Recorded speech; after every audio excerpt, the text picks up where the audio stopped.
Well, hello, everybody. Thank you very much for having me. My name is Lewis Black. I'm the CEO and founder and president of Almonty Industries. We are currently the largest producer of tungsten concentrate outside of China. And we have just recently announced we've completed the last part of our KfW IPEX financing. And despite having been building the project now since last year, about 30% complete, we are now at a point of drawdown from the loan. So essentially, I think to talk very briefly about Almonty is we only know one thing, which is tungsten. For better or worse, that's what our expertise is. We have 5 generations of knowledge from our 126-year-old mine in Portugal. And we are represented in jurisdictions both in the EU and in South Korea. And we are now obviously looking to drive growth now that the financing is finished. The Samdong project in Korea is considered to be the top of the food chain for tungsten projects globally. Not only the jurisdiction that it's in, but its grade, which is about 3.5 times that of the average grade of a tungsten mine. Its longevity, 90+ years, and we have a vast amount of scale to increase that. And that is why we were able to attract a tier 1 financing for this project. Basically, when this project is up and running during next year, the company Almonty will account for roughly 30% of non-Chinese material and about 7% of global supply. And ultimately, as I said, 83% comes from China, 6-something% comes from Russia, so roughly 90% between those 2 jurisdictions. And if you look at the key consumers of this metal, it's military defense, microchips, semiconductors, oil and gas drilling, tungsten oxide battery applications, and cathodes and anodes. And on top of that, as an example, our location in South Korea is the largest consumer of tungsten per capita in the world. So I think our strategy of trying to only be present in jurisdictions that consume tungsten, where our customers can literally drive to their supply chain, has certainly started to bear fruit. Essentially, we are listed on the TSX, Big Board. We also have a full listing. We did an IPO on the ASX last year, which was in fact to raise capital to complete our equity component of the KfW loan. We are a relatively tightly held business. I am the largest shareholder alongside Deutsche Rostov and the Plancy Group. So, obviously, I put my money where my mouth is, and I've certainly followed my interest during this process. As I said, we're represented in the EU, both in Portugal, where we have an operation in Paniscara, Valtrachal, which is now being finalized in the permit stage, and Los Santos, which we closed back in the beginning of last year was full closure. We are going to be looking to do tails at Los Santos shortly, but at the moment our focus has been almost exclusively on Samdong and on South Korea, which, as you understand, we are a tier 3 company with a tier 1 project, actually 2 tier 1 projects in South Korea. One is our tungsten project is now financed, and the second tier 1 project is the Molle Deposit sitting 150 meters underneath our tungsten project. So we have rather a lot of work ahead of us. Tungsten prices at the moment, they've taken a pause. The shutdown in China has taken roughly somewhere in the region of 1% decline in price. But ultimately, even this slide is already out of date. We are around 53% up on the year. I think what's also important to notice is that the geopolitical tension around tungsten is now accelerating. Korea, for instance, imports 94.7% of all their tungsten oxide from China, so they're entirely dependent. China and Russia, as I said, account for roughly 90% of the world's tungsten production. And so that's obviously problematic if you're looking for true diversity and to reduce your geopolitical risk. The US Congress in 2018 passed obviously National Strategic Critical Mineral Production Act, but more importantly, right now, there is a bill making its way through the Senate, a bipartisan bill called the REE Shore Act, which clearly defines tungsten, as well as manganese and lithium, as rare earth metals. And in this bill, they are stipulating that US defense contractors can no longer use Chinese tungsten, and they're going to strongly encourage their allies to follow suit. But what's more important is that the US government is now classifying tungsten not only as a critical mineral, but also as a rare earth metal, and to be lumped into that area of enormous strategic importance. And of course, the EU declared some while ago the importance of tungsten. In fact, you cannot export tungsten scrap outside of the EU, hence why they consider it extremely important. And if you look as a sort of broad spectrum of where tungsten is found against other metals, yes, we only use a little bit of tungsten, but use it in everything. Everything that really has any meaning in your life, whether it be automotive, mining, defense, consumer, aerospace, construction. Even Roskilde, I think 2 years ago, reclassified tungsten as an industrial metal to a technology metal, because it was now being extensively used in South Korea in batteries through the anodes and cathodes. It is a primary product to construct a semiconductor, which of course is very much in the news right now. And I think that ultimately, I think that the industry has said, well, we have a real problem in that if there is not a suitable, transparent Western source of tungsten, we face real problems given the low inventories that we carry. So Samdong, it's a brownfield site. It was reclaimed by the government in terms of its legacy issues on surface regarding tailings.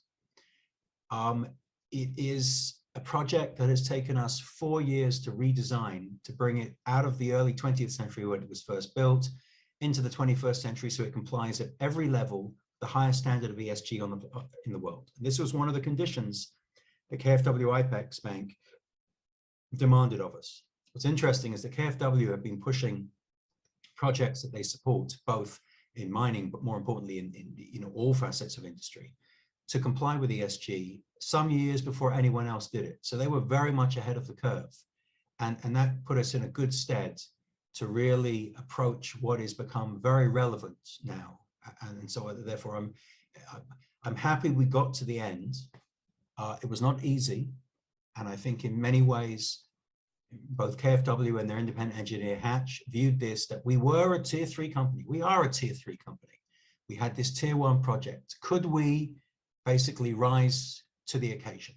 Could we actually design a project and therefore build and operate a project at these levels? And I think after 2.5 years of forensic due diligence by Hatch and by the level of ESG we had to comply with and have now met, I think the loan closed because they said, yes, you guys can really do this. And I think this is going to be transformational for Almonty. The project's fully permitted. The construction is, the EPC construction is done by the former Samsung E&C team, but more importantly, the brains of the operation, i.e. essentially plants, mills, crushing, is all being supervised by Metso Autotech. They're not the cheapest on the block, Metso, but they make a great product. And we've worked with them for 30 years. And tungsten is extremely abrasive. And if you don't understand that, equipment gets destroyed in literally months. So Metso Autotech, they're very much instrumental in this. Again, I mentioned briefly the Molle Deposit. This is now basically under exploration. We intend to publish a new JORC report once data is completed. As we said, it is another vast high-grade resource, but more importantly, South Korea is the 4th largest importer of molybdenum in the world. So once again, we have a very willing and ready market on surface. This is our team. I'd like to say they're a good-looking bunch, but we've been together for many, many years. And I have no doubt that each and every one of them, except of course myself, could professionally make a great deal of money elsewhere in other commodities. But we're all passionate about tungsten. Most of the guys have a long family history with tungsten, and they are recognized as the best tungsten operational team outside of China and one of the best in the world. And so I think this is really another reason we were able to successfully conclude the loan with KfW. In terms of peer groups, well, I mean, right now, given the markets, this is a trickier one. Theoretically, we only have peer groups in the output of tungsten concentrate. But as we're going to discuss very shortly, we have already announced publicly that we intend to downstream part of our output in Korea and divert material out of Europe into downstream, as well as recycling, because obviously within South Korea, there is an enormous demand for tungsten oxide. And so that is a different peer group. And currently, the only peers then that would exist are either in Vietnam or in China. So you can see that we have a unique situation of being the only vertical Western supplier. In terms of cost curve, Samdong has two advantages that every operator loves, but you can't buy for love of money. We have a high grade and we have a vast resource. And both those factors forgive a lot of sins. And ultimately, even though we've always been relatively cost effective against China, who's obviously the big competitor, because of a lot of technology that we've developed over the years in Portugal to keep us cost competitive, Samdong has a huge advantage, which is its grade. And ultimately, we're using flotation as recovery, which is what the mine has always used traditionally in the past. But I think grade cannot underestimate the importance of grade, longevity, and location. And if these three things all come together, you have the greatest success of building and operating a fantastic project. It's vast. I think that's all I can really say. The deposit is enormous. We have 10 areas that we have permits for every type of metal, mineral that you can think of. We put everything on the list. But ultimately, we only have information on 2 of the 10, which is where Samdong's deposit currently is. But we know a third one was looked at by the government, and at that time, Korea Tungsten, back in the 80s. They also found large amounts of high-grade tungsten. So this thing is going to run, for a very long time. I would imagine a similar sort of duration as Panascara in Portugal. We have, not just the tier 1 financing, which is very important. We also have a rather unique offtake.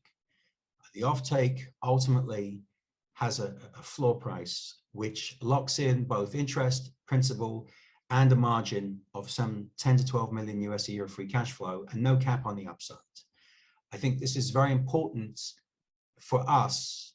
As we transition to tier 1, we don't get caught with a tier 1 problem, which is if the market turns against you, you've got a dramatic material financial event. This offtake ensures that as long as we produce the modeling of this project, which is 45% of its output, it's also another thing to remember, we will survive whatever comes at us next in terms of a bear market, because commodities are all cyclical. I think we're in now for a good super cycle, but we have to plan for the future. And it's worth bearing in mind that this offtake and this financing has all been based around 45% of our output, not 100. That 55% is free and clear to do as what we wish to do, which is we'll discuss in a little bit. We also have a $20 million cost overrun guarantee in case anything slips through the net, but I think we've been nimble enough to address inflationary concerns that we've all had in the last 12 months. We locked down all of the pricing for our equipment early last year. We ordered our equipment before the financing closed to ensure we got those prices. For instance, the mills right now, if we ordered them, is over a 2-year delivery period, and they'd be 80% more expensive.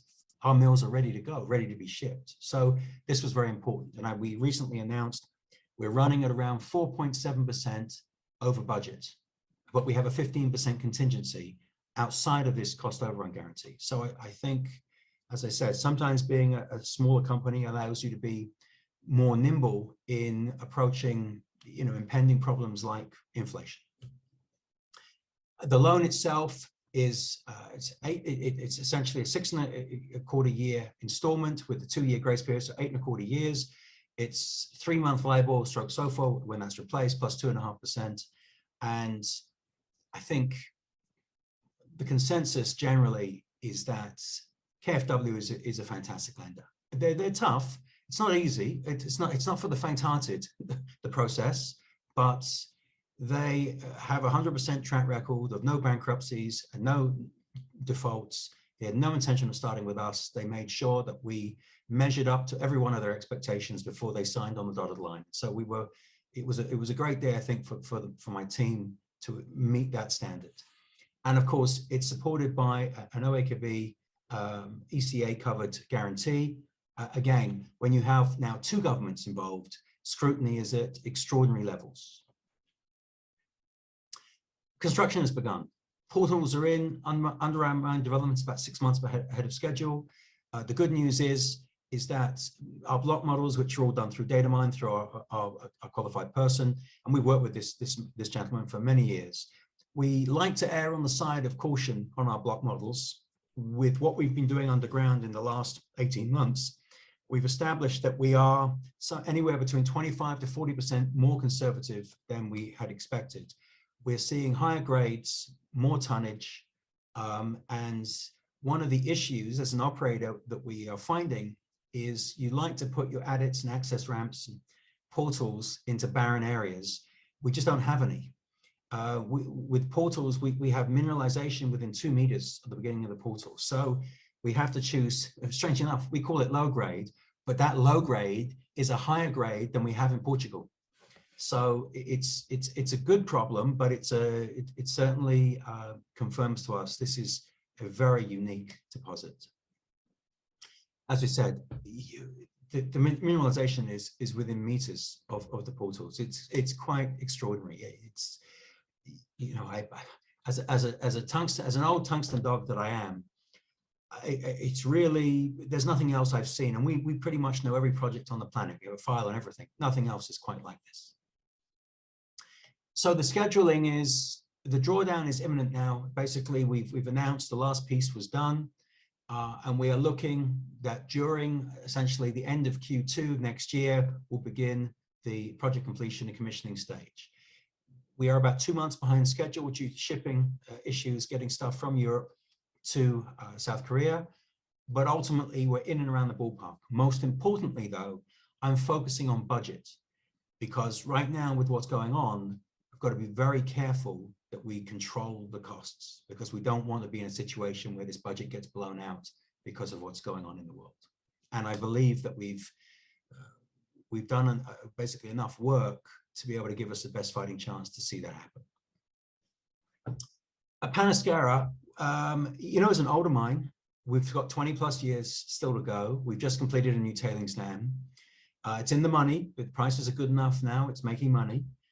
It's been around for 126 years, and it contains within it some of the greatest knowledge of tungsten processing and mining that exists left on the planet. 5 generations of knowledge. Tungsten is a very difficult metal to mine. It's very brittle. It's very complicated to process it. There is no better team to face both open pit, underground, flotation, gravity. There is everything here. And one of the great examples is one of the things we've done to shield from inflation is that we've taken some older equipment we had in Los Santos that we didn't require anymore, and we sent it to Panasqueira to be reconditioned and then shipped to Korea. Because in Panasqueira, in Portugal, we still have all of the workshops that have existed with all the apprentices that have been around for 100 years. We still have those programs.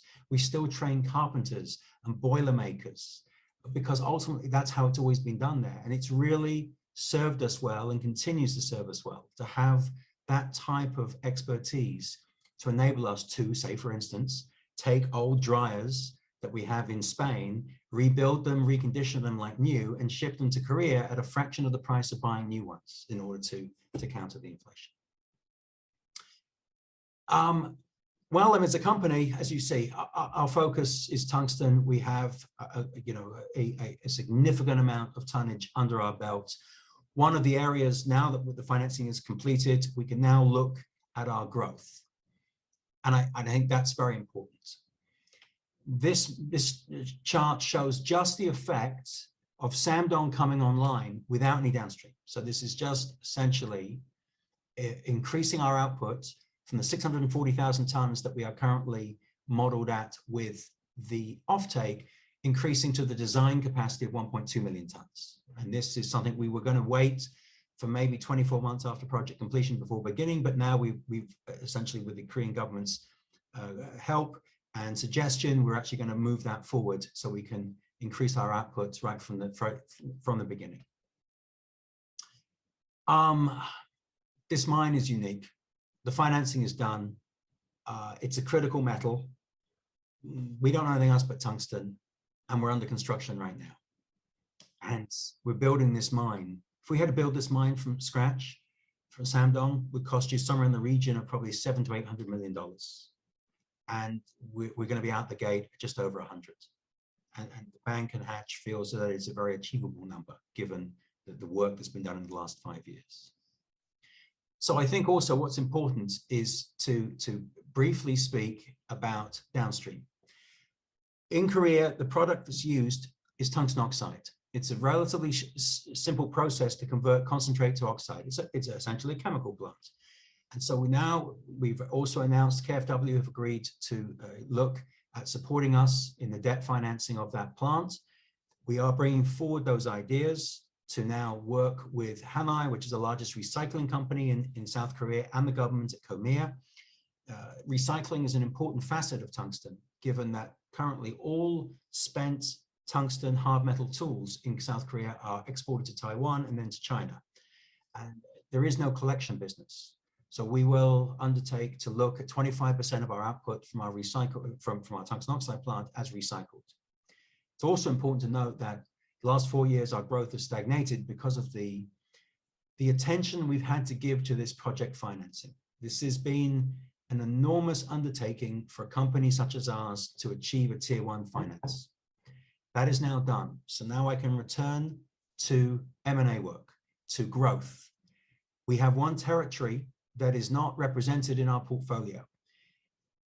Outside of China, there is Japan, South Korea, the EU, and United States, who are the primary consumers of tungsten. We have now operations to assist our customers in the EU, South Korea, stroke Japan, but North America is something now which I want to turn my attention to. And so I think that there'll be news following this, especially now that there is a bigger push by the US government to also look for greater independence. So on that note, Matthias, would you like to ask, is there any questions? I will not answer them, but I will ask them. Okay. So just for the chat, you all can post questions to the chat or the Q&A function. But the first question already came in. So maybe there was a misunderstanding, maybe I'm wrong, but the question is, when will the KfW sign the contract, the final signing? Oh, it's signed. They've signed. It's done. The loan has been executed some time ago. Basically, what happens is the loan has been effective for the last, I think, 9 months, 10 months. But there's been a series of CPs that had to be met, 125 of them, all told. So when the CPs are met, the bank issues the drawdown letter. So the drawdown letter is we expect it either tomorrow or beginning of next week. It's literally now, because we just announced the last piece, which was the settlement with Plant C GDP, which has now been done. And so now there is nothing outstanding. But ultimately, we didn't want to draw it down prior to this because we didn't need the money. Yeah. We were consuming our equity. So now that we've consumed our equity, which is roughly $23.4 million US, we're now ready to receive the first drawdown from the loan. Okay. Maybe you can stop sharing the screen then. Oh, sorry. Then Stop sharing. It's a very nice picture. How's that? Is that okay? Perfect. So with the rising geopolitical tensions, did you have like already tangible effects, positive effects on your company, that you're the only producer outside of China? Well, I mean, firstly, all of my customers are being really nice, which I know sounds a bit silly, but in fact, that's really indicative of the fact that, you know, this is a problem we all share. This is not just unique to us. This is, our customers also face exactly the same issue. So look, I mean, we are the only group out there that's producing of any scale. I think we have a team that's demonstrated its worth by getting over the finish line with KfW IPEX, which in itself was no mean feat for a company like ourselves. And that gives greater confidence to our customers to basically say, look, if they believe that you are corporately strong enough to be able to do this, we can also then support you further. You know, it's a strange thing. They know we're great operators, but all of our customers are big, cumbersome corporate machines. And so there's also, you have to also be able to integrate into that. There's no point when someone rings you up saying, where's my material? You sort of shrug your shoulders and say, I don't know. You know, there has to be a proper transparency in being a supplier now. It's not a question of just ringing them up when it's on the boat. There's a whole process to go through. And so it's been, we've always operated under those conditions, but I think the validity now, the validation of having KfW support this project and support us in the downstream says to our customers, you know what, they've made the turn. They're now making that transition from tier 3 going to tier 1. You know, this is the journey we're on. That's where the value is to our shareholders, because that jump is going to be quite enormous. The comps in China, for instance, and in Vietnam all have in excess of $1 billion US market caps. We are at 200 million. So you can see that there is an enormous advantage for us to make this journey. Yeah. And another question from the chat. Do you think that a global recession that we might be facing right now would decrease the demand for tungsten? We're seeing an increase in demand because of the new applications that it's being used in. So the push to a greener future has put a great deal of pressure on the tungsten supply chain, no doubt about it. In terms of a recession, ultimately, we've already seen a drop in tungsten in demand from the car sector because of the bottlenecks for semiconductors. But ultimately, we've seen that demand be picked up by the new uses, whether it be batteries, whether it be in the semiconductor industry as they expand capacity. So ultimately, I don't expect to see pricing reduce. There's also another factor to consider. Right now, as we said, 83 or 90% of tungsten comes from Russia or China. Our customers are now trying to look for legitimate diversification away from that. So yes, we may see a drop in demand, say, in China, but we don't, as a Western company, feel we're going to see a drop in what we're doing, because what we have is a transparency that is desired, especially now we comply with all the levels of ESG. You know, we're even using renewable, 25% of our energy now in Portugal is from solar. So we've been making these plans for some time. So yes, there could be a drop in terms of China, but we don't think we're going to see a drop in what we're doing and in the territories we operate in. Okay, and then there's the question, is there a timeline for the molybdenum development that you can already share? Well, I mean, ultimately, everything is always about money. So now that we've got one thing out the way, then I'm going to look at another. You know, if I can bring, you know, further smart capital into the business that's cost effective or you know, reasonable for all of our, for me as a shareholder and the rest of the shareholders, we can accelerate it. Right now, I'm still in the I'm going to walk before I run phase. Allow me to start the vast amount of work on surface. Let me look at what other opportunities exist out there. There is a program in place working on the Molle. I would like to think that the JORC report will be finalized before year end.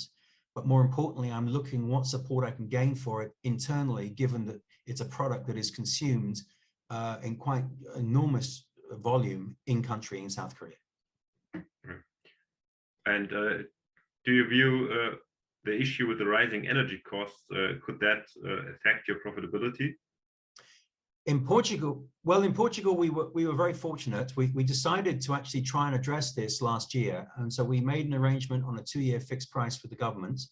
So in fact, we're actually paying less cost now than we were beginning of last year. And so we're about 560,000 euros better off. In Korea, everything is done through KEPCO, through a state-owned energy company. And prices have risen around 8%, but 50% of their energy comes from renewable in South Korea, both nuclear and obviously wind and solar. So they have a little bit, they're a little bit more shielded Coal is also the big driver. 30% comes from coal in Korea. So there's been less of an impact in terms of rising prices. Yes, of course, we're always concerned, but I think the dialogue that we have with KEPCO and with the government, and we're also in an economic development area, I believe that we won't see further rises over this 8% that we currently have. Okay. And would you, regarding a producing asset in North America, would you buy an existing one, or would you build it from scratch again? Well, there isn't an existing one. Mm-hmm. I mean, there's nothing really is in operation. We would look for something which measured up to the boxes that we need to tick for our customers, which is longevity, grade, location. Of course, location is relatively straightforward because it's North America. So the jurisdictions are good. But certainly we're now looking and in dialogue with different parties. We have to really establish what it is, how quickly can it come to market. You know, there's all kinds of factors, but we have to now get back to growth. And we have to ultimately, if we have an opportunity to work with our customers, because this is the moment that they're all supportive, we need to take that opportunity. And in which quarter do you expect the Molle reserve estimations? The Molle? Yeah, the Molle. Well, I mean, if everything goes according to plan, you know, the best laid plans and all that, we're looking Q4. But I'll report back to the market on that once I get a better clarity. I think right now our team is now on site in South Korea, but we're focused entirely in launching the surface works, and of course all the different bits and pieces that have to be done to receive the equipment now being shipped from Europe. All right. Another question from the chat. So what's your biggest cost factor for daily operations? Well, I mean, in Portugal, of course, labor is always the big factor, followed up by energy and of course explosives are now, you know, that's no fun either. But again, we've managed to hedge our explosive costs. Labor costs, we had a very productive meeting with the unions. So we worked through a rise this year, which obviously has been beneficial to everyone, is to try and counter some of the inflationary pressures. But I think everyone understands the current situation, and I believe everyone is going to continue working forward. But yes, in answer to your question, labor cost is my largest item in Portugal. In Korea, it'll actually probably end up being more to do with reagents and energy, the actual consumables. Okay. Another question from the chat. So when do you foresee a share listing or IPO in South Korea?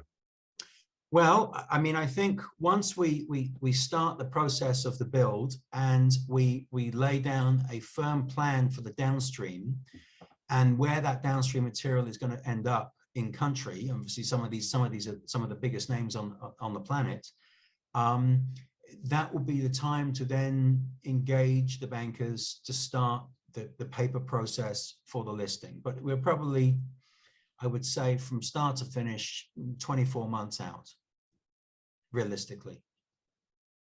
Okay. So currently you have, oh no, there are other questions. Are there negotiations for the other 55% beside Plan C?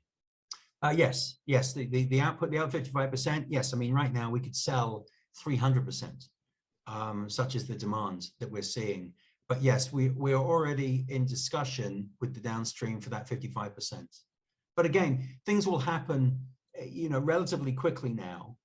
I know we're all very used to things taking forever at Almonty because of this financing. It's like a never-ending piece of string. But the difficult lift has been done. Now we'll go back to how we used to be before this financing started. We could do things quickly, nimbly, efficiently. So yes, I think you're going to see news flow start to really stack up now. And the question from my side, I saw the price from tungsten rise constantly. So what's the main driver for that? Demand. Okay. Demand has been the big driver. As I said, the global push to a greener future consumes a lot of tungsten.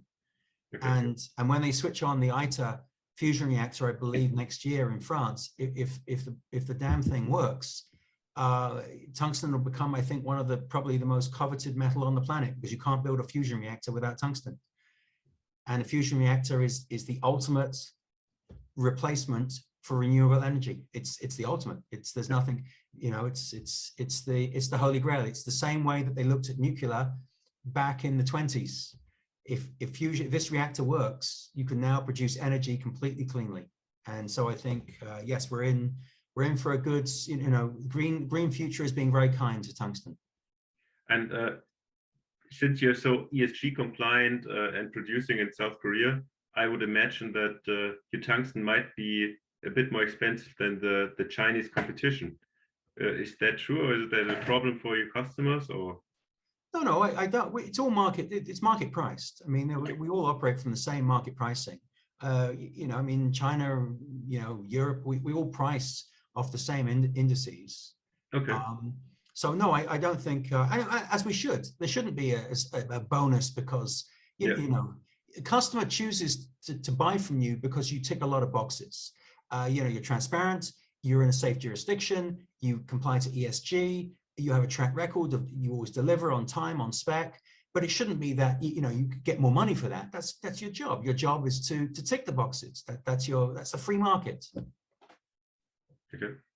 And since, for example, the US is isolating with the tungsten supply, and also the EU, might be the danger from South Korea to also stop exports, and would that affect you, or would the local production be enough? No, well, local production is always enough, but no, we don't. I don't think this is a democracy. South Korea is a very advanced democracy. They have rule of law, rule of property. The US would never stop the export of tungsten, neither would the EU, especially to allied nations. That 45% we produce for Plant C goes to the United States, their plants in the US. Okay. You know, so no, this is not. This is a real democracy, and this is one of these. Japan and South Korea are the sort of shining lights in that sense over there. So, you know, they put presidents in prison in South Korea. You know, they don't mess around. So no, there's a real rule of law there. All right. So there's just 1 minute left. Maybe you can give a great conclusion. I mean, the answers were fantastic and a great presentation as always. So the last minute is yours. I think ultimately people have very little understanding of tungsten, because ultimately I think our industry has chosen it to be that way, because it is so sensitive, it's so strategic, it's so important. They wanted to really keep a lot of the market speculation out, and most or all of the customers are the biggest blue chip names on the planet. You know, all of our customers are vertical, and then they supply to the Fords and the Teslas and the IBMs, Boeings, Airbuses. So it's always been something which is absolutely essential to governments, but hasn't really transitioned into the wider market, because ultimately companies like ourselves have never existed. And to say that we'll be the only vertical Western producer is an extraordinary thing to say on a planet of 7.5 billion people, but that will be the reality. We will be the only vertical producer of tungsten oxide that exists. If you're looking for diversification, where do you think you're going to go first? All right. Yeah, thank you very much, Luz. It was a pleasure as always. Fantastic Thanks, presentation. And thank you. All right, have a great day. Thank you very much, everybody. Thank you.